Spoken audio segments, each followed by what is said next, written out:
Bonjour et bienvenue dans la quotidienne de School TV, l'émission qui vous raconte l'éducation au quotidien. Au sommaire aujourd'hui, l'été est là et avec lui la saison des cahiers d'activités.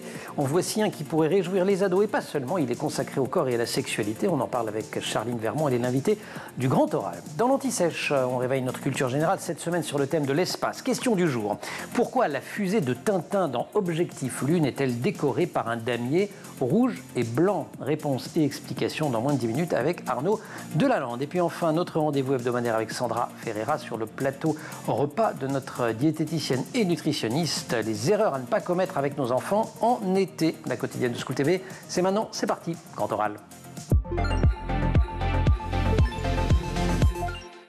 Charline Vermont, bonjour. Bonjour Emmanuel. Ravi de vous revoir sur le plateau de la quotidienne. Vous êtes formatrice en santé sexuelle. La dernière fois qu'on vous a accueilli, c'était à l'occasion de la parution d'une réédition d'un ouvrage désormais classique chez Albin Michel, intitulé Corps, amour, sexualité, les 120 questions que vos enfants vont vous poser. À l'époque, j'ai vérifié, vous aviez 660 000 followers sur Instagram.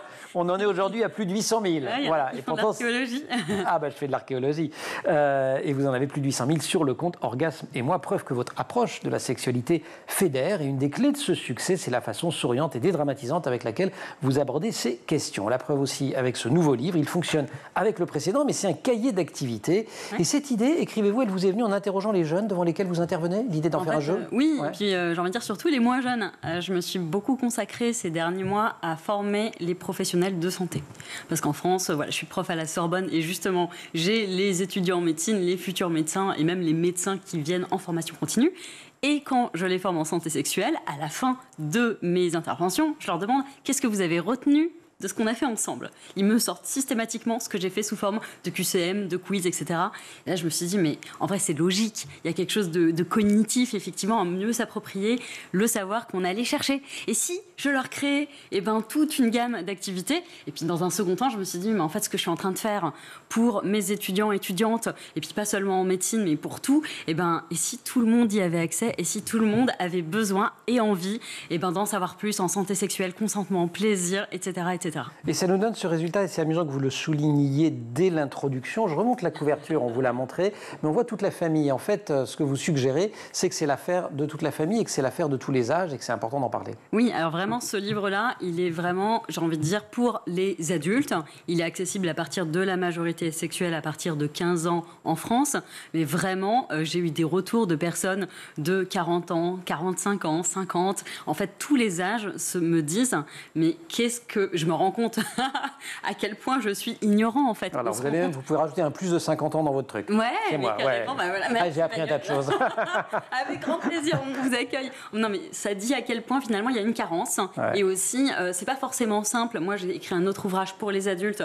Donc, il n'y a pas d'âge, qui a une bibliothèque, une encyclopédie, de 312 pages. Et en réalité, c'est compliqué de se dire, allez, je vais me plonger dans ce pavé. Non, j'avais vraiment envie de condenser et de le faire en proposant des jeux, c'est beaucoup plus drôle. Des quiz, des jeux, des textes, des textes aussi un peu, mais aussi des illustrations très explicites, notamment, par exemple, la morphologie de l'appareil génital, masculin comme féminin. En quoi c'est essentiel de montrer tout cela? En fait, il faut nommer les choses. En réalité, moi, ce qui me sidère, et je pense que j'ai pas d'autres mots, ça fait 6 ans que, notamment, je suis auprès du grand public sur les réseaux sociaux, c'est toutes ces femmes qui me disent, mais en réalité, je m'étais jamais pencher plus que ça là-dessus. J'avais jamais pris un miroir, j'avais jamais pris le temps finalement de m'approprier ma propre anatomie, ou même quand je montre des plages de seins, en fait, de poitrines différentes, en fait, réellement de se rendre compte que, non, c'est pas notre forme qui est moche ou qui est comme si. En réalité, on trouve de tout dans la nature. Pareil pour les pénis, pareil pour les testicules. Personne n'est laissé sur le côté. On embarque tout le monde. Et en réalité, puis on palpe aussi. Il y a effectivement les tutos de palpation, que ce soit des testicules. Absolument, je voulais y revenir. Il y a tout ça. Oui, les travaux pratiques, c'est pas que par écrit, c'est également dans la vraie vie. Vous insistez à l'instant sur le fait de nommer, de montrer, mais la sexualité, vous le dites aussi, c'est des émotions, de l'émoi amoureux. Et c'est pas forcément plus facile à aborder que l'anatomie. Mais c'est horriblement compliqué. En réalité, je pense que si vous interrogez n'importe qui dans la rue et vous leur dites est-ce que vous arrivez facilement à parler d'intimité, de ce qui vous plaît moins, de vos envies, vos limites, vos fantasmes avec votre partenaire, vous allez avoir des drôles de réponses. La réalité, c'est qu'on ne nous apprend pas à communiquer sur l'intime. La preuve, quand on regarde des films, des séries, on nous fait croire que quelque part, quand c'est dans la magie, quand il y a quelque chose d'incroyable qui se passe, eh bien, à travers tout coule de source. Mais oui, la télépathie fonctionne. Et en réalité, alors non, désolé, la télépathie ne fonctionne pas et il n'y a rien de plus finalement efficace comme communication que de poser les bonnes questions, de poser les termes. Et ça nous permet également de franchir des steps dans la relation. Et c'est vrai de l'anatomie, c'est vrai du sentiment. Première partie du livre, elle est consacrée à l'anatomie, la deuxième à la santé sexuelle. Message essentiel là, c'est qu'il faut s'en préoccuper. En France, j'ai pas envie de faire de la dramatisation plus que de mesure. Il se trouve qu'en fait, en France, on est face à une explosion en termes d'épidémie des IST. On constate des infections sexuellement transmissibles. Exactement, mais à des niveaux inquiétants. Enfin, je veux dire, on a vu la syphilis doublée, la chlamydia, la gono. Enfin, en quelques années, on a fait un x2 sur la plupart des IST, y compris et notamment chez les jeunes. Et notamment chez les jeunes. Mais les personnes, les plus de 50 ans ne sont pas en reste. J'ai quand même explosé de rire quand j'ai vu l'étude CSF INSERM de décembre 2024, où on interroge les femmes et les hommes, les Français, Françaises, en leur disant, lors du dernier rapport, avec votre dernier partenaire ou partenaire actuel en date, avez-vous, lors des premiers rapports, avez-vous utilisé un préservatif. Et alors, le taux chez les femmes de plus de 50 ans, le taux d'utilisation lors des premiers rapports du coup avec leur dernier partenaire, à votre avis, c'est quoi chez les femmes de plus de 50 ans ? Alors, je vous attendais que je réponde qu'il est assez élevé parce que on est génération SIDA et qu'on était très très sensibilisés à tout ça. Moi, je n'attends rien du tout, Emmanuel. Allez, 10%. Eh bien, 0%. 0. Ouais, c'est 0 le chiffre. Et moi, j'ai une explication très simple à ça. Pourtant, en vous disant 10, je me suis dit, je suis sûre de ne pas me planter. Ouais, parce qu'en vrai, je croyais 30-40, moi. En fait, clairement, ces personnes pensent réellement qu'en dehors du risque de grossesse, il n'y a aucun risque. Alors que je suis désolée, la chlamydia, elle ne fait pas comme ça. Ah non, plus de 50 ans, je n'y vais pas, je retourne là. Non, ça ne se passe pas comme ça dans la vie. C'est très bien la chlamydia. Donc réellement, tout le monde a besoin de se mettre à niveau, que ce soit effectivement sur les risques de grossesse, mais également les risques IST. Et la santé sexuelle. Je pense qu'on va aborder la question sur le consentement, qui est quand même un énorme sujet. On va évidemment y arriver, on continue à feuilleter ce cahier d'activité. Le 3e chapitre s'intitule « Genre et orientation ». Et là, vous l'abordez sous un angle perso, mais aussi sous un angle un peu plus politique, celui du combat. Est-ce qu'on peut l'aborder différemment ? Écoutez, dans un monde où le premier qui bouge est gay n'est pas le premier jeu qu'on trouve dans les cours de récréation en France, alors si on n'était pas dans ce monde-là, je vous dirais, vous avez raison, on peut l'aborder sous un angle purement philosophique. Aujourd'hui, on a un travail monumental, monstre à faire en France, pour lutter contre l'homophobie et contre la transphobie, dont acte. Alors même que dans les établissements scolaires, et ça, un certain nombre d'enseignantes chez l'établissement de psy ont pu venir sur notre plateau ou sur le plateau d'autres émissions de School cette année pour nous dire que c'était, que la conversation s'ouvrait à peu près partout, que c'était un sujet qui était omniprésent. Ouais, c'est omniprésent. Il semblait qu'il y avait aussi une montée de la tolérance. Alors, il y a une France à plusieurs vitesses. C'est ça. Et ça, je vous apprends rien. Il y a des établissements dans lesquels on me dit « Ah, ça va être compliqué d'aborder le sujet. Ok. Mais en même temps, moi j'ai besoin que les enfants et les ados me disent ce qu'ils entendent à la maison, parce que finalement, si je suis pas là moi pour écouter ça et déconstruire, qui le fera ? 4e chapitre, l'estime de soi. Et là, subitement, vous passez au tutoiement. Exact. Exact. Et je ne m'attendais pas à ce que ce chapitre estime de soi, il touche... c'est bête, je me suis dit, dans les relations intimes, affectives, c'est quelque part un sujet qui est à la périphérie.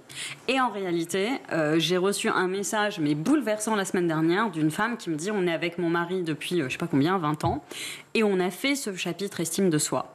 Et on s'est écrit la lettre à notre ado de 15 ans, etc. Oui. Et en fait, en l'écrivant... j'ai posé pour la première fois des choses que je lui avais jamais racontées. Et lui, il a posé des choses qu'il n'avait jamais racontées. Et on a commencé à parler de ces sujets-là. Et on a pleuré ensemble énormément. Et on s'est dit que c'était incroyable à quel point ce livre nous avait permis de nous rapprocher. Ok, moi j'avais prévu de vous dire que c'était un livre instructif, amusant, pédagogique. J'ajoute que c'est un livre poignant. Il y a des larmes. Donc, corps, amour et sexualité. J'essaie de bien le faire, ne rigolez pas, je mets le ton. Le cahier d'activité Charline Vermont qu'on retrouve juste après l'Anti-Sèche. On va tester. Vous savez, pourquoi la fusée de Tintin avait des damiers ? J'ai hâte de le savoir. Voilà, moi, le savoir. Arnaud Delalande.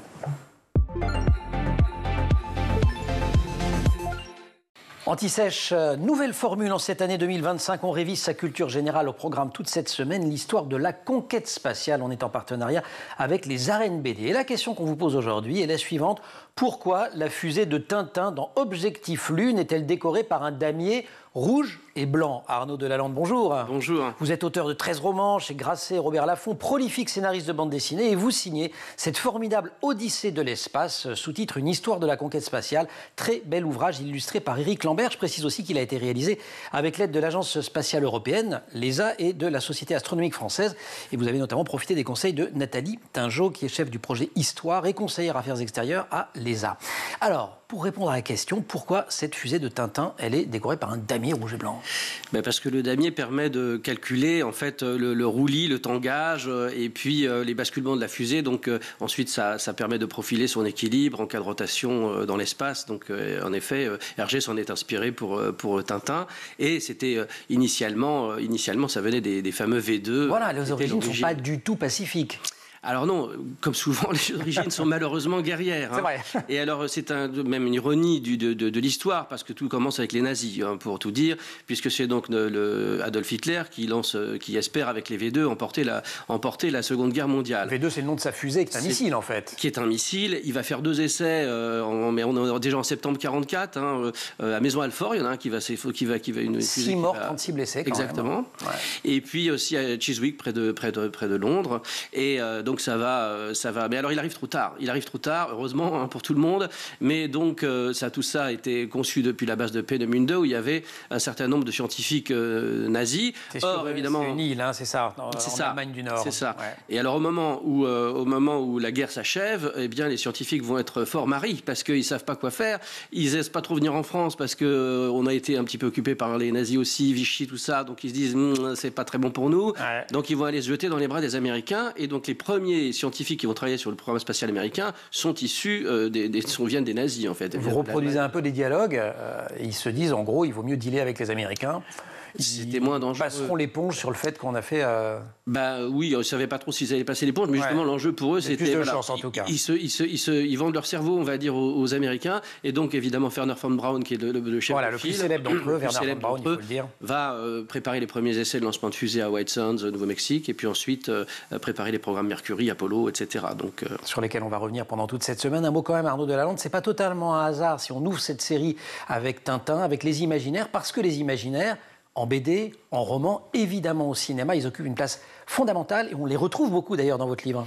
Oui, parce qu'on a voulu traiter aussi, bien sûr, il y a l'histoire de la conquête spatiale en tant que telle, mais il y a aussi, j'allais dire, l'histoire de l'imaginaire. Vous savez, Malraux parlait du musée imaginaire, il y a tout un musée imaginaire spatial, de la pop culture aussi. Donc on ne peut pas parler d'espace sans parler des grands films de science-fiction, depuis Planète Interdite, La Guerre des Étoiles, Star Trek, etc.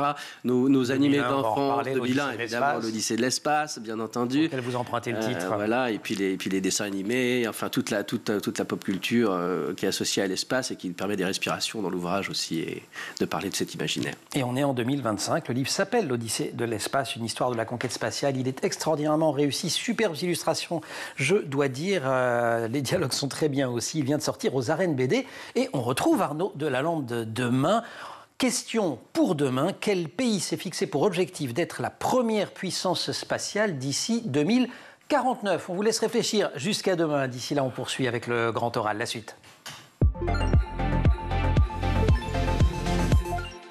Plus de 150 quiz, tests et jeux sur la santé sexuelle, le consentement, le plaisir, les relations. Il n'y a pas d'âge pour apprendre en s'amusant. C'est chez Albin Michel. C'est signé Charline Vermont. C'est le cahier d'activité de votre été et peut-être d'après aussi. Mais on peut commencer tout de suite. Vous disiez qu'on allait forcément parler consentement. C'est aussi un des chapitres du livre. C'est un mot que vous écrivez sur la couverture. Vaste programme. Vous parlez de bâtir une culture du consentement. C'est ça aussi le cœur de votre propos. Parce que, mine de rien, je vous montre le bouquin. Tiens, allez, hop, regardez. Juste, pas que la couve. Regarde. Voilà. Donc c'est juste pour montrer que c'est un cahier d'activité, c'est bourré de dessins, de quiz. Oui, je prends ça, hop, totalement au hasard. Mais en fait, il y a un propos quand même derrière, qui est un propos construit. Ça pourrait presque être un essai. Et sur le consentement, vous dites qu'il n'y a pas de culture du consentement. On part de loin. Je pense que l'affaire de Mazan a vraiment révélé au grand public ce qu'en France on était, mais à des années-lumière finalement, d'avoir complètement compris ce qu'est le consentement. La deuxième chose, c'est que intervenant auprès de tout public, je peux vous dire que quand j'interviens sur consentement, prévention, des VSS, violences sexistes et sexuelles, quand en début d'amphi, je demande à mes étudiantes s'ils ont été victimes d'un acte intime sexuel non consenti, et qu'à la fin de ma présentation, je refais le même sondage. Et je leur dis, à l'aune de tout ce qu'on a vu aujourd'hui... Il y en a 3 fois plus qui lèvent la main. Eh bien, il y en a 2 fois plus. 2 fois plus. Effectivement, oui, donc ça veut dire que la moitié des personnes qui elles-mêmes ont vécu des violences n'ont pas conscience d'être victimes de ces violences. Donc ça dit à quel point, finalement, on est dans une forme de déni. En fait, les personnes ne savent pas réellement ce qu'est le consentement et où s'arrête le consentement et où débute la violence sexuelle. Et c'est là où on n'est pas encore dans une culture du consentement. Vient un long chapitre sur le sexe solo, vous l'avez déjà évoqué. Pourquoi c'est aussi important que cela ? Alors j'ai mis, oui effectivement, sexe solo partagé, parce que voilà, il fallait réviser également l'anatomie de comment fonctionnent également nos organes génitaux. Ils sont également source de plaisir si on le souhaite évidemment, mais en fait parce que encore une fois, je réalise l'immense ignorance qu'il y a autour de certaines choses. Notamment sur la masturbation féminine, il y a un moment, il faut en parler.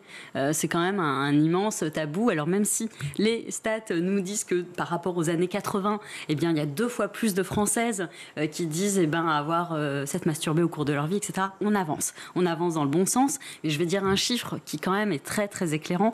L'étude de Kontula, qui est une méta-étude qui était menée en Finlande, où on interrogeait des femmes en leur disant, quand vous êtes avec une partenaire, comment atteignez-vous habituellement l'orgasme ? Est-ce que c'est par seule pénétration ? Est-ce que c'est par stimulation du clitoris externe ? Ou est-ce que c'est avec une double stimulation interne et externe ? Alors, je vous posais la question, Emmanuel. Ah bon, vous me posez des questions. Je vous fais le jeu en direct. Vous faites le quiz. Vous faites le quiz en direct. À votre avis, quel est le pourcentage de cette méta-étude qui est uniquement par seule pénétration, par seule stimulation interne ? 3%. C'est 6%. Ah, vous voyez, hein, j'avais plus le chiffre exact, mais j'ai révisé un petit peu quand même. Et en réalité, non, mais le clitoris externe, donc le gland, le capuchon, sont effectivement clés pour explorer son plaisir. Et il faut vraiment arriver à passer le message. À passer ce genre de message. Et comment ça... Avant-dernier chapitre, il s'appelle Le kiff, avec un message. Là, pour le coup, on ne va pas le redétailler. Vous l'avez déjà dit sur le rapport au corps. Hein, c'est un petit peu à chacun le sien de kiff. Encore faut-il le trouver. Et le dernier chapitre est consacré aux relations. Alors ça, vous savez à quel petit jeu je vais faire. À mon voilà. tour. Ouais. C'est l'arroseur arrosé. Alors, c'est lequel, le plus drôle? Alors, non, mais dites-moi. Le caca. Ah, c'est vrai? Faire caca en date, excusez-moi, il n'y a pas ça dans tous les trucs. Marrant, Charline. Ah oui, on n'en parle pas. Tiens, c'est tabou. En fait, je me suis dit, non, mais moi, j'ai pas de problème à briser les tabous. Oui, c'est ce que je vois, oui. Et en fait, quand je me suis rendu compte, par exemple, là, à l'approche de l'été, c'est un marronnier qui revient régulièrement sur mon compte. Bonjour Charline, je suis en couple depuis quelques semaines avec mon chéri. J'ose pas aller aux toilettes. Nous allons partir en vacances ensemble. Mayday, comment je fais pour le caca? Et moi, bêtement, je lui dis, en fait, je sais pas, tu vas aux toilettes. Pour moi, ça n'a jamais été un sujet. On boit, on respire, on mange, on dort, on fait caca. Voilà, ça fait. Et voilà. Et en réalité, j'ai découvert que les taux sont hallucinants. C'est extrêmement genré. C'est pour ça que je vous lance sur ce sujet. Donc, effectivement, le taux des femmes, c'est 39% qui attendent que leur partenaire dort pour aller faire caca. Non mais arrêtez de vous retenir. Ouais. Ça fait maintenant plusieurs années que vous parlez aux gens en général, aux jeunes en particulier. Est-ce qu'il y a des choses qui ont vraiment changé? Oui, quand même. Ça va mieux quand même. Entre autres grâce à votre compte, Orgasmez-moi, je le rappelle, sur Insta. Il y en a quelques autres aussi. Il y a des bouquins, il y a des prises de parole, des podcasts. Oui, mais j'ai envie de dire, quand j'ai envie de faire et d'expliquer aux gens, moi, il y a 5 ans, quand j'ai dû créer mon entreprise pour faire travailler des collaborateurs, des collaboratrices, intervenir et tout, que je suis allée voir une banque pour déposer pour ouvrir un compte, on m'a jeté en disant non, éducation à la sexualité, ce n'est pas un métier, on fait pas ça chez nous, pas de travail du sexe, pas de pornographie, on veut pas de ça dans notre banque. Et aujourd'hui, on a un programme d'éducation à la sexualité qui arrive en septembre, le programme EVARS, qui sera mis en place dans les établissements, etc. Donc oui, évidemment, on avance. EVARS, justement, ce programme qui vient d'être annoncé par Elisabeth Borne, vous avez déclaré que l'éducation sexuelle devrait être une matière principale à l'école. J'imagine que vous l'avez regardé avec attention, EVARS. Ça va changer des choses, parce que le programme antérieur, il existait. Le truc, c'est qu'il n'était pas mis en œuvre. Alors, déjà, le programme, je crois que je ne sais plus Elisabeth Borne aujourd'hui. Je me trompe. Ah non, c'est Elisabeth Borne, pardon. Mais le programme, il a été d'abord, effectivement, lancé par Papendier et qui est remalaxé par la suite, c'est vrai. Par Gabriel Attal. Voilà. On a eu plusieurs, effectivement, mini-successifs. Aujourd'hui, on a une mouture qui est une mouture consensuel. On va le dire comme ça. Il y a plein de personnes qui tirent à balles réelles dessus. Arrêtez. On a au moins un programme. Certes, il est consensuel et il va peut-être pas au bout de... Mais il existe. Mais au moins, il a le mérite d'exister. Mais maintenant. il existe sur le papier. Alors maintenant, il va falloir former les profs. Et oui, voilà. Parce que la grande question, c'est des lois. La loi de 2001, elle existait quand même déjà. Maintenant, on veut des mesures concrètes, savoir qui va faire ces cours, comment les parents vont être pris en charge pour éviter qu'ils mettent des bâtons dans les roues, parce que c'est quand même ça ce qui passe aujourd'hui, c'est-à-dire c'est une minorité de parents extrêmement... hétéroclite par ailleurs. Ouais, alors souvent c'est lié à la religion, mais à toutes les religions pour le coup. On l'avait vu au moment des abécédés du genre de Najat Vallaud-Belkacem, c'était tout le monde. Exactement, donc moi ce qu'on attend effectivement, c'est des mesures concrètes sur d'abord la formation des profs et sur la prise en charge des établissements. Il faut accompagner les établissements pour pas que les parents nous empêchent d'organiser ce programme. Il faut que les élèves, effectivement, soient abordés avec leur maturité psycho-émotionnelle. Il faut que ce soit bien fait. Donc, on va sans doute, et moi, je suis assez lucide là-dessus, il va y avoir... Un optimisme lucide. Mais il va y avoir des loupés. On va apprendre en avançant. Et moi, j'ai envie d'être hyper confiante. On part de tellement loin et on est arrivé aujourd'hui à avoir ce programme. Et ça peut n'être que vers le meilleur aujourd'hui. Charline Herman, est-ce qu'il y a des choses qui vous surprennent encore dans les questions que vous posent, alors notamment les adolescents ou les jeunes? Moi, est-ce que vous avez tout non. On est, en fait, oui, j'ai envie de répondre oui. Je suis toujours très surprise d'avoir des questions de gamins très jeunes, collège, où on sent l'imprégnation au porno. Et j'ai beau être... confrontée à ça régulièrement, à chaque fois... Ça vous fait un petit choc? Ah bah oui, quand j'entends des gamins de 5e me dire « Est-ce qu'on est obligé de crier quand on a du plaisir ?» Je suis là, oula. T'as vu ça où? Oui, non mais voilà, c'est ça. En réalité, je m'en remets pas. Les stats sont clairs, 52% des garçons, 52% des garçons 12 ans. de 12-13 ans ont déjà regardé du porno, et ceux qui ont répondu oui regardent en moyenne 57 minutes par mois du porno. Donc en réalité, il y a une consommation énorme. Bon voilà. Donc là, ça je m'y fais toujours pas. La bonne nouvelle, c'est que face à ce discours masculiniste, cette vision extrêmement rétrograde et sexiste des corps des femmes, etc., on va avoir aujourd'hui une réponse structurée qu'on a construite ensemble avec des professionnels. Donc ça va être bien. Donc là encore, lucidité. Ouais.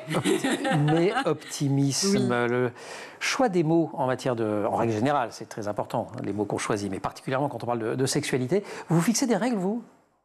Alors, on m'a déjà demandé de faire attention à mon langage. C'est vrai. Mais parce que moi, j'utilise le langage des jeunes. Ouais. Et c'est vrai que les adultes, parfois, dans mes classes, disent « Oh là là, vous avez osé dire ça ?» Mais je dis « oui. C'est eux d'abord, si je puis me permettre. C'est les questions que j'ai eues également. Donc, effectivement, j'aime bien me mettre plus ou moins à leur hauteur pour aborder le sujet. Et je trouve que c'est une manière de faire. Ensuite, oui, il faut faire hyper attention, malgré tout. Moi, je précise dès mes débuts d'intervention, si j'aborde des sujets qui réveillent en vous des traumatismes, et je vous dis ça parce qu'on a Trigger warning, vous avez le droit de sortir. Exactement, je vous dis ça parce que très régulièrement, on a des élèves victimes d'inceste qui, quand on aborde ces sujets de consentement et de violence, peuvent réagir très difficilement, et il faut à la fois protéger ces élèves et leurs camarades. Et je ne l'ai pas signalé, mais il y a évidemment quelques passages autour des violences sexuelles et sexistes dans le livre. Corps, amour, sexualité, le cahier d'activité, c'est le cahier d'activité de votre été. Vous l'aurez compris, à faire en famille ou avec les gens, à la plage, comme ça, vous leur demandez les dates, le caca, tout ça. Vous allez voir, ça va créer une ambiance absolument extraordinaire. Sans transition, encore que plateau repas. Vous restez avec nous? C'est jour de Cantoche, Sandra Ferreira.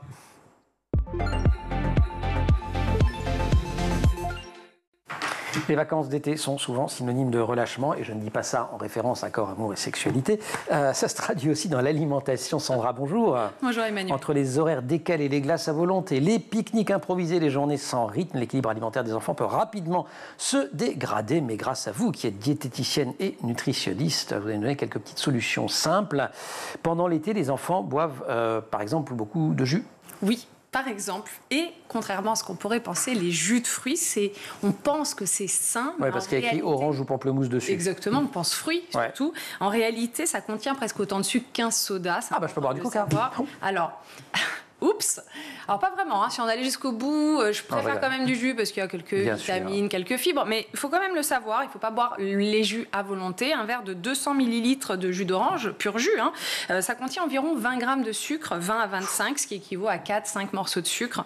Et en plus, ça ne va pas rassasier et ça va entraîner des pics de glycémie, qui veut dire que derrière, il y a une baisse d'énergie. Donc là, nous retrouvons Sandra Ferreira, manger des fruits. Alors, manger un fruit entier, bien évidemment. Chers enfants, chers parents, proposez à vos enfants plutôt un fruit entier qui va être plus riche en fibres et plus rassasiant. Mais moi, j'aimerais bien que l'eau, je veux bien boire de l'eau, mais c'est triste, l'eau. Mais aromatisez l'eau avec des rondelles de concombre. Faites infuser rondelles de concombre ou framboise, ou fraise, ou menthe, ou citron. Vous laissez ça infuser dans la carafe et ça, c'est super. Et pas besoin d'ajouter de sucre. Et puis, les jus, bon, ils ne sont pas interdits, mais il faut les réserver pour occasionnellement, dans la journée, un petit verre, l'apéritif de l'enfant, un verre de jus dans la journée. En parlant de l'eau, c'est un message absolument essentiel et qu'il faut marteler. Oui, parce que la déshydratation, elle est très fréquente, surtout chez l'enfant, en été, parce qu'il ne pense qu'à jouer. Et tant mieux qu'il ne pense qu'à jouer, mais il oublie de s'hydrater. Et en plus, le corps d'un enfant contient plus d'eau que le corps d'un adulte, donc la déshydratation est plus rapide. Qu'est-ce qu'on fait alors ? Quelques conseils, on va proposer, vous, chers parents, régulièrement de l'eau. Allez, un petit verre, il ne faut pas attendre que votre enfant ait soif. Vous mettez à disposition une gourde colorée, personnalisée, quelque chose qu'il aime bien, c'est sympa, il l'a avec lui, et puis il boit régulièrement. Et puis, donnez des aliments riches en eau aussi, des pastèques, de la tomate, des concombres, des melons. Je vois que vous êtes d'accord. Vous êtes au top. Pastèque lover. Pastèque lover. Bon, mais parlons sérieusement maintenant, parce que c'est bien beau vos trucs. Les glaces, les chips, le grignotage, on en fait quoi ? C'est vrai que ça fait partie des vacances. C'est voilà. Plaisir, sauf qu'il ne faut pas que le plaisir alimentaire de ce type-là devienne la norme. C'est ça. Toujours la problématique, la glace à la plage, les petites chips à l'apéro, les petites barres chocolatées dans la voiture vite fait comme ça, et tous ces aliments, ce trop plein d'aliments ultra transformés, gras, sucrés, salés, c'est pas forcément l'idéal.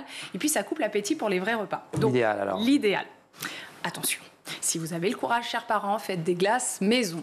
Un yaourt mixé avec des fruits. On met ça dans les petits moules en silicone qui existent et c'est plutôt sympathique, c'est prêt, c'est sympa. Ah oui, ça se fait même sans yaourtière alors ça Sans yaourtière, même un yaourt qu'on achète nature, on mixe type un milkshake avec des fruits. On le met dans des coupelles, congélo. Avec un petit bâtonnet et hop, c'est parti. Du popcorn aussi, maison, on fait sauter le popcorn. Vous nous aviez donné la recette un jour. À peine salé ou hors nature, ils ont l'impression de grignoter, mais ils grignotent plutôt sain.